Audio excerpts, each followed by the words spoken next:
व्यासपीठावर बसण्यासाठी किंवा बोलण्यासाठी आलो नव्हतो. माझ्यावरती जे पुस्तक लिहिलं आहे आणि त्याचं उद्घाटन विमोचन ज्यांच्या हस्ते होणार होतं त्यांचे विचार ऐकण्यासाठी आलो होतो. परंतु आपल्या हात आग्रहाखातर फक्त बोलताय म्हणून मला बोलता येणार नाही, कारण हा क्षण माझ्यासाठी अत्यंत मोठा आहे. शब्दात मला भावना व्यक्त करता येणार नाहीत. मी ते पुस्तक वाचलेलं नाही, आत्ता मला भेटलं त्याच्यामुळे मी वाचेल. परंतु ज्या काही गोष्टी याच्यामध्ये लिहिलेल्या आहेत त्या फॅक्ट्सशी पूर्णपणे आहेत असं दिसतंय. मला पूर्ण पुस्तक वाचल्यानंतर त्याच्यामध्ये काय लिहिलं हे कळेल.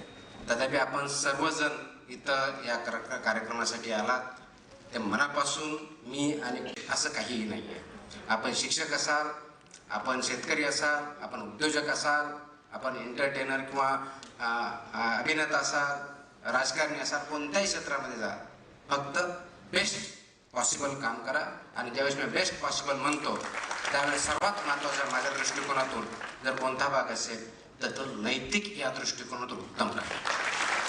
तर नैतिकता आपल्या वागण्यात आचरणात नसेल तर आपण आतून खोकला असतो, तो आतून खोकला होऊ नका. आणि म्हणूनच समाजाला पुढे जर न्यायचं असेल तर प्रत्येकाने हा जो आतला खोकला आहे तो थांबवला पाहिजे. आणि जे जे समाजामध्ये चांगलं घडतंय त्यासाठी एकत्र येऊन आपण पुढे जाऊया एवढी अपेक्षा करतो. नमस्कार.